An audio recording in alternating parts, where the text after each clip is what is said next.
yang namanya perekonomian gitu ya, otomatis Mm-mm. seperti hidup, betul nggak sih Mbak? Gitu ya, Hmm. ada kapan Naik. naik, kapan turun gitu Ya. ya. Tapi permasalahan ketika turun kita harus ngapain, ketika naik kita harus ngapain.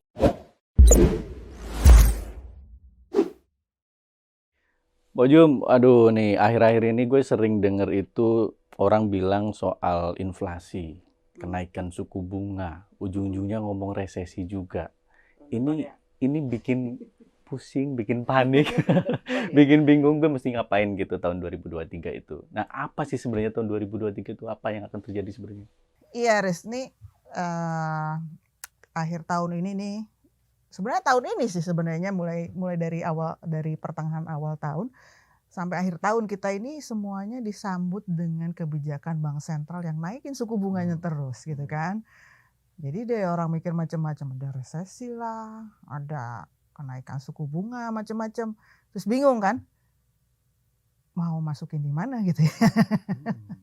Investasi gitu kan. Nah, itu dia. Jadi gue jadi khawatir gitu loh. Ini aman apa enggak sih gitu kan? Dan tahun depan ini gue mesti ngapain gitu loh. Sebenarnya nggak semenyeramkan itu sih ya. Kalaupun suku bunga ada kenaikan suku bunga ya, suku bunga acuan sebenarnya. Ini ada suku bunga di bank maupun untuk deposito ya. Sebenarnya nggak harus jadi begitu menyeramkan dan membuat kita bingung gitu ya. Masih ada loh peluangnya untuk kita bisa mendapatkan cuan. Masih ada peluang? Masih. Nah, itu yang gue butuh sebenarnya. Jadi, yang penting ada peluang ya? Nah iya, jadi ngomongin apa inflasi itu kan hawanya negatif itu ya. Tapi kalau masih ada peluang, artinya ya gue punya peluang tahun depan itu duitnya masih aman dan yang penting bisa cuan juga gitu. Yang penting ini Riz, kita bisa optimis dan selalu mencari celah itu, peluang. Gitu kan tahun depan mau resesi mau enggak, kita kan harus tetap hidup ya. Ya.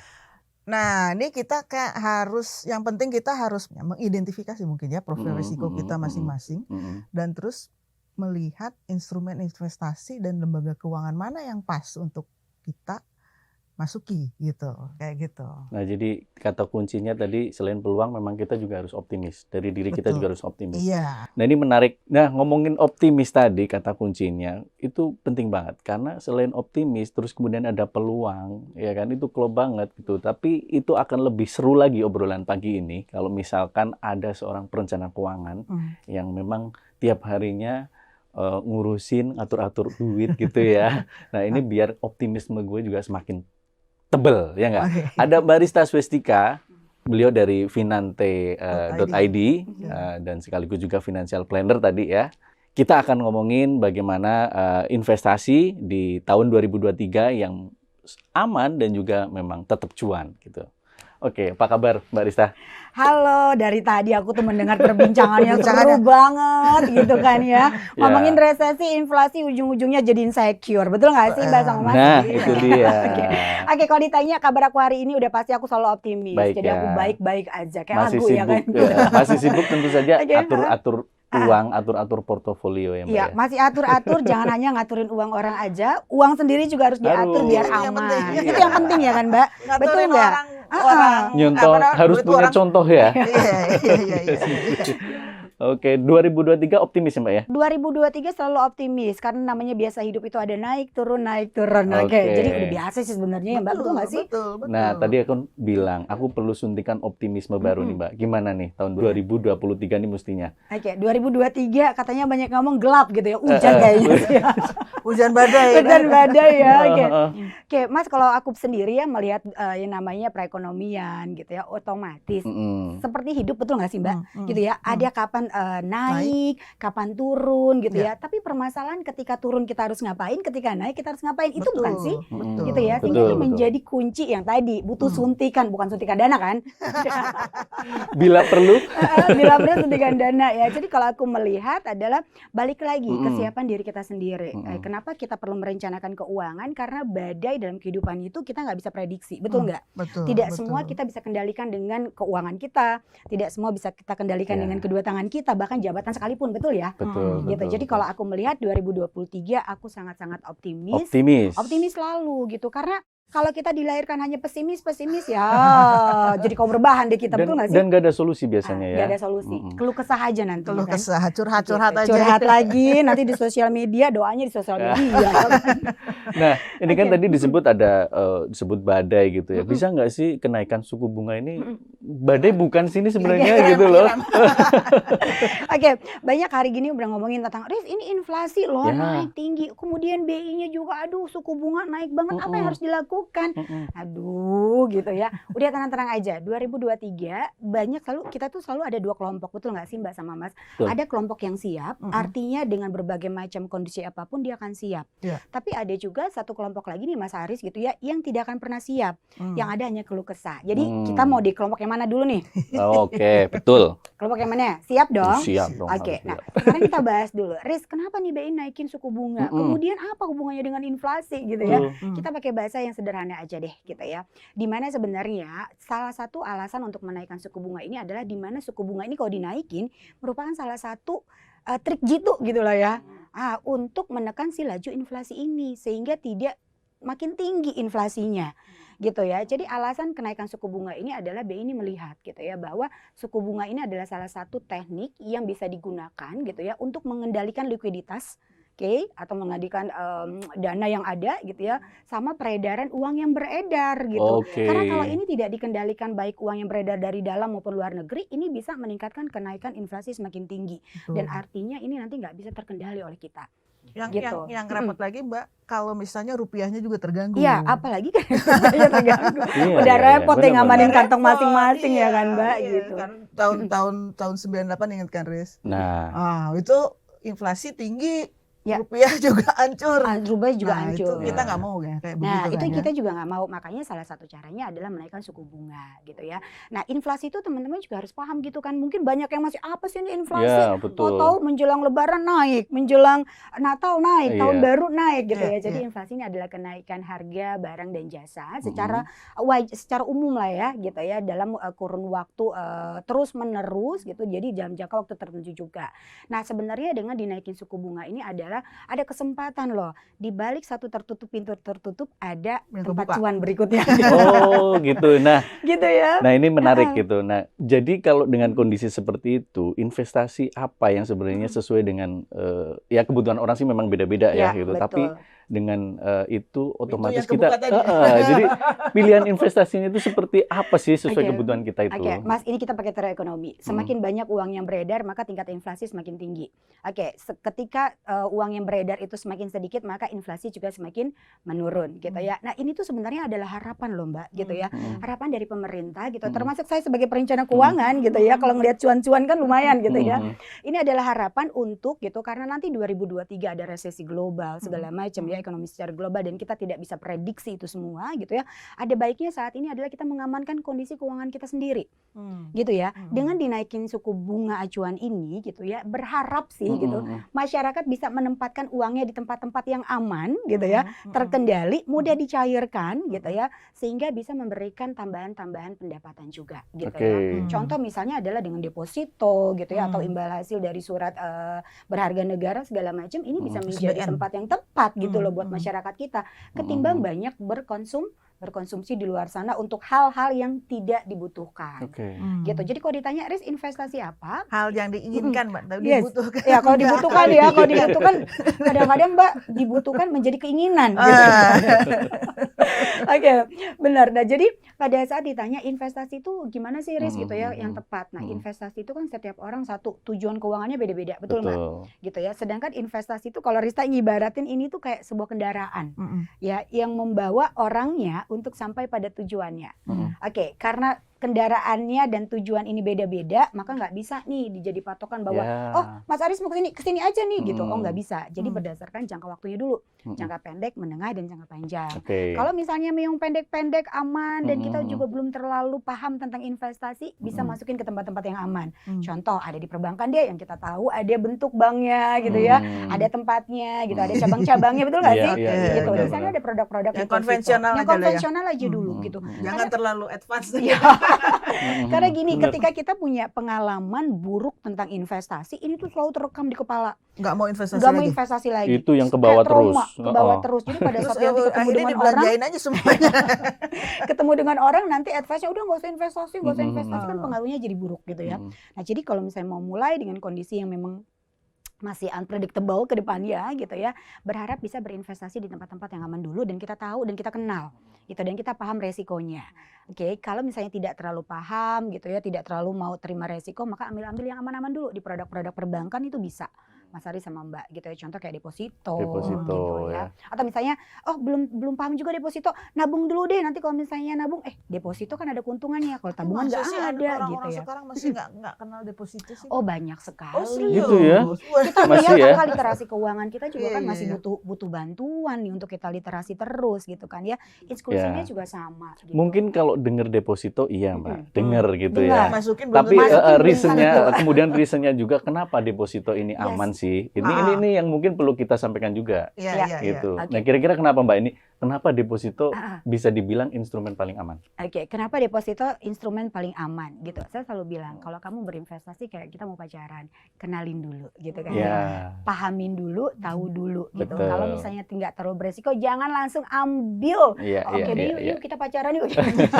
Enggak kan gitu. Jadi Biasanya karena terpengaruh temen atau oke. influencer di Mm-mm. sosial media gitu kan. Itu dia. Oh, nyemplung lah di situ ya, ikutan begitu ya, Pak ya. Ikutan Kebanyakan ya, ya. kebanyakan ya. Mm-mm. Tapi biasanya gini, kenapa sih deposito? Buat kita yang masih baru gitu ya, terus kita punya uang yang nggak tahu mau diapain. Mm-mm. Kalau nabung semua orang pasti sudah nabung, betul Mm-mm. nggak? Mm-mm. Gitu Ya. ya. Mm-mm. Kemudian sudah punya experience atau pengalaman dengan tabungan. Mm-mm. Nah, agak naik sedikit ilmunya. Yuk kita Mm-mm. coba kenalin yang namanya deposito. Kenapa Mm. deposito gitu ya? Satu, deposito dikeluarkan oleh bank. Mm. Oke, udah pasti yang namanya bank-bank juga kan udah terdaftar di Otoritas Jasa Keuangan, betul nggak sih? Mm. Ya. Dari segi legalitasnya juga sudah aman gitu ya. Iya, iya. Nah, kemudian yang kedua gitu, ketika kita berinvestasi misalnya di deposito, naruh duit di deposito gitu ya, pokoknya juga kan aman, tapi Ya. ada pertumbuhan. Nah, ada Ya. pertumbuhan nilai ini yang membedakan dia dengan tabungan. Mm-mm. Gitu. Lebih Kamu- gede dikit lah Lebih ya. gede dikit, ya Mm-mm. kan? Mm-mm. Kan tadi manusia pengen dapetin keuntungan, betul nggak? Iya, Iya, tapi iya, nggak iya. mau hilang pokok. Nggak mau hilang nih. pokok, meski tertidur sekalipun uangnya Betul, bertumbuh. tetap Ah, iya. bertumbuh, Bertumbuh berkembang. kan, ya. berkembang. Nah, kemudian jangan lupa juga, ini kan ada lembaga penjaminnya. Penjamin Hmm. simpanan Gitu, ya. ada penjamin simpanannya. Ya, Jadi ya, ya, semua ya. terkontrol gitu kan ya. Oke. Kemudian bunganya udah jelas, kemudian yang paling enak adalah bisa disesuaikan dengan jangka waktu tujuan kita. Hmm. Apakah Hmm. kita mau 3 bulan, 6 bulan, 12 bulan gitu. Nah, Hmm. Itu bisa ada disesuaikan. tenor-tenornya ya. Betul. Oke. Jadi Hmm. kalau misalnya tujuannya misalnya, oh 3 bulan lagi aku mau jalan-jalan gitu kan ya. Hmm. Daripada uangnya nganggur, habis gitu ya, Hmm. belanja gitu. Mm-mm. Tabungin aja dulu deh deposito misalnya, Ya, ditaruh ya, deposito yang 3 bulan gitu ya. Hmm. Setelah itu kan uangnya bertumbuh, bisa jalan-jalan. Iya, Betul iya. nggak sih? Betul, betul. Nah, resikonya juga minim banget dari resiko. Gitu ya. Nah, cuman kan tawaran itu kan banyak banget ya, dan mereka menawarkan beragam bunga gitu ya. Apalagi kita ngomong bank digital. Oke. Itu tawaran bunganya lumayan loh gitu. Nah, cuma kan kita mesti pahami juga kali ya. Nah, ini apakah ini memang dijamin sama LPS atau enggak ya, kalau misalkan tawaran-tawaran bunga yang tinggi-tinggi Tawaran-tawaran itu bunga yang gitu tinggi ya, dan kemudian gimana kita mensiasati penawaran-tawaran itu? Oke, aku tanya balik deh, Mas Aris kalau tawaran bunganya tinggi mau nggak gitu? Kalau tawaran bunga tinggi mau sih sebenarnya. Cuman kalau misalkan ada risiko yang belum ketaker, nah ini yang perlu ditanyakan. Oke, makanya tadi biasanya itu kalau psikologinya manusia itu ketika dapat untungnya besar tuh kayaknya langsung aja mau ditangkap gitu ya. Nah, itu. Langsung aja gitu kan, langsung mau dicaplok gitu, tapi tanpa melihat entitas dan lain-lainnya. Jadi ada Oke. baiknya harus smart juga nih kita sebagai orang yang punya uang gitu Iya, ya, iya. ketika mau memutuskan untuk berinvestasi gitu atau Kan nyarinya menempatkan susah dana. ya, Mbak ya. Iya, nyarinya kan susah dari pagi sampai Dibuang kan malam. gampang. ya kan.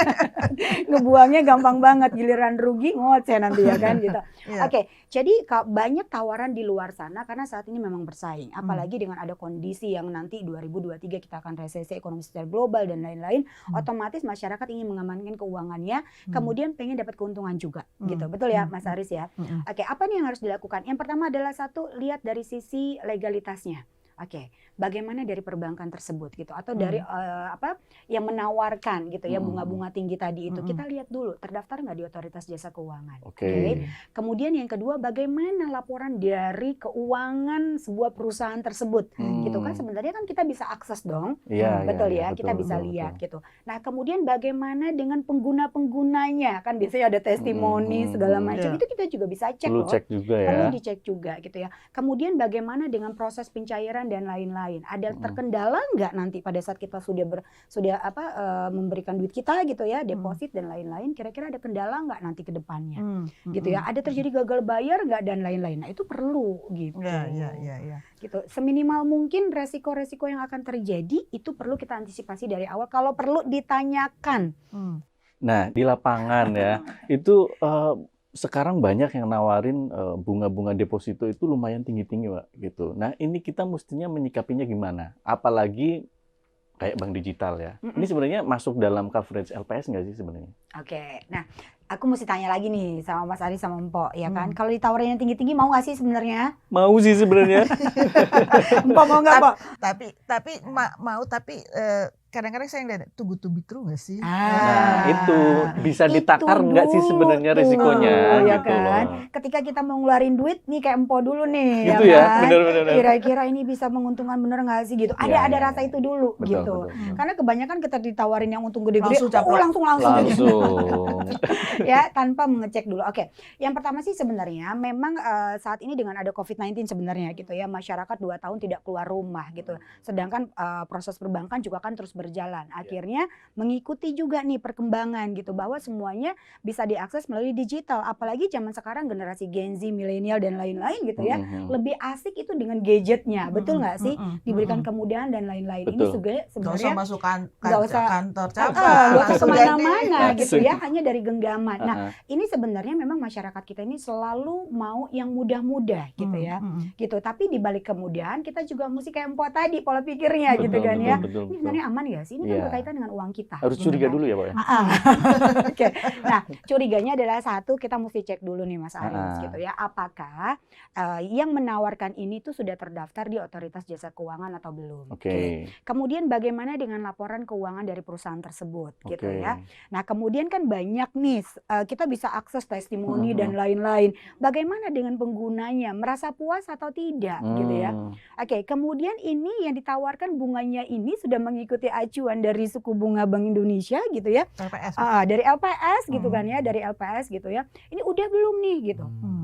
Oke, atau jangan-jangan gitu ya, ini ada bermain di belakang. Nah, itu kita mesti cek dulu nih. Ada peluang gitu. seperti itu ya?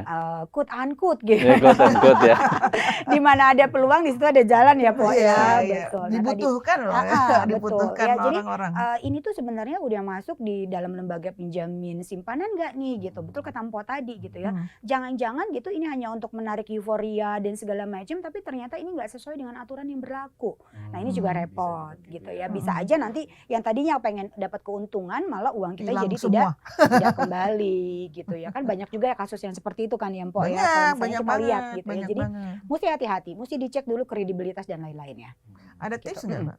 Sebenarnya kalau ditanya tips gitu kan ya, tadi lah ya, kalau kita mau berinvestasi itu, kalau kita ngomongin investasi gitu kan ya, 2L ya, bukan lo lagi bukan gitu ya, legal dan logis. Legal dan logis. Ya kan? Logisnya Gitu. ini dari Logisnya acuannya itu apa? dari sisi pengembaliannya atau dari sisi Returnnya, bunganya hasil gitu kan ya, investasinya. hasil investasinya. Kira-kira masih logis nggak di kita? Jangan kita misalnya nanti kita naruh deposito misalnya 10 juta dalam waktu 3 bulan, kemudian dapatnya misalnya bisa jadi 5 juta ya kan, nggak mungkin juga gitu ya. Jangan terlalu timing-iming. Jadi tadi harus yang legal dan logis. Ini gitu. deposito apa undian berhadiah? Ya kan? Karena masyarakat kita tuh paling seneng bener ya Mbak. Ketika ditawarkan ya misalnya bunganya sekian, oh ya udah ikutan deh gitu. Apalagi kalau teman yang ngajak, saudara yang nah itu jual dia. segala macam itu Padahal langsung. semua saudara bisa jadi musuh belakangan kalau duitnya nggak balik ya kan? Yes, betul. Jadi tipsnya adalah tadi dicek dulu dari sisi legalitasnya, Oke. gitu ya, mengikuti aturan yang berlaku atau tidak, gitu ya. Kemudian dari sisi return yang diberikan, gitu ya, atau bunganya, gitu. Kira-kira memang sesuai nggak Ya, nih ya, dengan ya. aturan yang berlaku. Kalau misalnya dirasa kok kayaknya tidak sesuai ya dengan aturan yang berlaku, boleh dikulik lagi dengan lebih detail lagi, gitu ya. Boleh ditanya ke sana kemari. Itulah gunanya kita banyak link, gitu ya, untuk kita bisa tahu nih, gitu. Sebenarnya ada nggak sih contoh, udah pernah bereksperimen dengan ini belum sih, gitu. Pernah ikut nggak sih di sini, gitu. Kan kita bisa tanya, Tapi gitu. dengan akses laporan keuangan aja Sebenarnya udah paham. dapat. Cukup ya Betul. sebenarnya. Tapi masalahnya adalah Mas sama Mbak, gitu ya, tidak semua Tidak masyarakat semua. kita bisa Iya. paham dan membaca Mau laporan tahu. keuangan, gitu ya. Maunya hanya untung di depan aja, Iya, gitu. iya, iya. Iya, dengan segala tawaran tadi, kemudian juga kita udah menakar risikonya misalnya. Nah, kita mungkin masih bertanya-tanya juga gitu ya. Maksudnya kalau kita langsung besar gitu ya, itu kan kayaknya serem juga gitu. Makanya sebenarnya ada nggak sih deposito itu yang mungkin masuknya itu nggak harus Besar. ratusan juta barangkali gitu, Mbak? Sebenarnya banyak. Oh gitu ya? Banyak banget ya. Jadi ada misalnya berapa mulainya? Misalnya ada dari 5 juta gitu ya. Misalnya kan ada yang 10 juta gitu ya. Dari kecil-kecil itu sebenarnya banyak. Cuman kadang masyarakat kita ini nggak mengulik lebih jauh gitu ya. Hanya mungkin kenalnya dengan 1 atau 2 deposito gitu ya. Padahal sebenarnya banyak sekali bank-bank yang menawarkan tidak perlu quote-unquote dengan dana yang besar.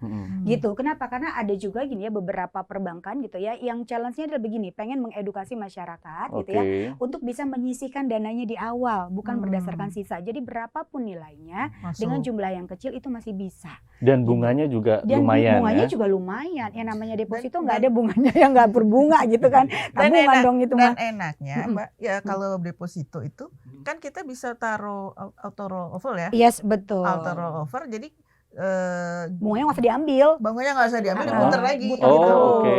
Namanya apa Gitu. tadi?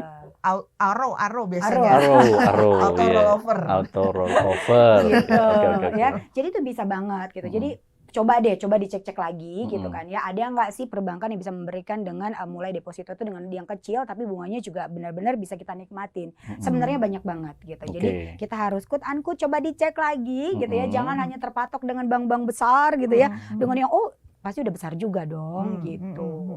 Yang kecil-kecil itu juga banyak. Kenapa? Karena memang tadi yang aku bilang di awal, banyak sekali perbankan yang tujuannya adalah untuk mengedukasi, mengajak masyarakat, ayo deh memulai berinvestasi gitu ya. Mulai dari mengenal deposito gitu. Karena kalau nggak dimulai dengan uang kecil juga kan nggak akan mulai. Kapan uangnya itu dia. banyak? Ini gitu. kapan? Bener nggak? Kapan? Jadi waktu yang paling tepat. Waktu yang paling tepat. Sekarang Ya kan? Ini yang paling selalu ditanya setiap membahas tentang keuangan selalu ditanya, Riz kapan waktu yang tepat gitu ya? berinvestasi? Oke, gitu ya. Kemarin Riz, mestinya. kalau ditanya begitu punya uang langsung investasi Iya, harusnya iya. gitu ya. Jadi kalau ditanya waktu yang tepat, semua waktu itu tepat gitu ya. Tapi kalau bisa dimulai lebih dini, kenapa harus bertanya terus kapan waktunya? Betul nggak? Betul. Nggak jadi, ya kan gitu. Sama kayak tujuan itu kayak kita, Riz bisnis apa sih yang bagus gitu? Bisnis yang lu mulai, bukan bisnis yang ditanya-tanya terus, betul nggak sih? Begitu juga dengan kita memulai deposito. Kalau bisa uangnya ada dari sekarang, yuk mulai dari sekarang. Kenapa? Karena begitu 1 jam 2 jam kita tunda-tunda, set banyak promo uangnya hilang deh. Iya. Betul Kalaupun nggak hilang, Mbak, kena inflasi tadi. Yes, betul Mbak. Inflasi makin amblas nilainya betul. ya. Jadi salah satunya untuk mengejar atau menyamai inflasi lah, mau nggak mau kita berinvestasi. Kapan waktu yang tepat? Setelah nonton ini, ayo berinvestasi dong. Betul nggak? Betul, ya kan? betul. Setuju. Nah, kita udah belajar, udah melihat tadi bagaimana peluang tahun 2023 dan bagaimana berinvestasi saat suku bunga naik. Ya, betul. Deposito adalah pilihan investasi, instrumen investasi yang minim dengan resiko. J-Trust Bank sebagai bank yang mayoritas sahamnya dimiliki oleh perusahaan asal Jepang J-Trust Group, memiliki berbagai program deposito dengan suku bunga kompetitif, cocok bisa menjadi pilihan investasi saat tren kenaikan suku bunga ini menjadi lebih cuan. Dan sebagai informasi tambahan, J-Trust Bank berizin dan diawasi oleh Otoritas Jasa Keuangan atau OJK dan peserta penjaminan Lembaga Penjamin Simpanan atau LPS. Untuk lebih detailnya lanjut di deskripsi ya. Wah, seru banget ya pembahasannya. Sayang ya, waktu kita terbatas nih. Tapi jangan khawatir, kita bahas lagi nanti di episode Berikutnya ya. berikutnya. Bahas yang lain-lainnya sekitar keuangan lah ya gitu kan. Dengan financial planner yang kredibel tentunya. Oke, jangan lupa klik subscribe Konten TV, like juga, dan share konten ini ke teman-teman kamu ya.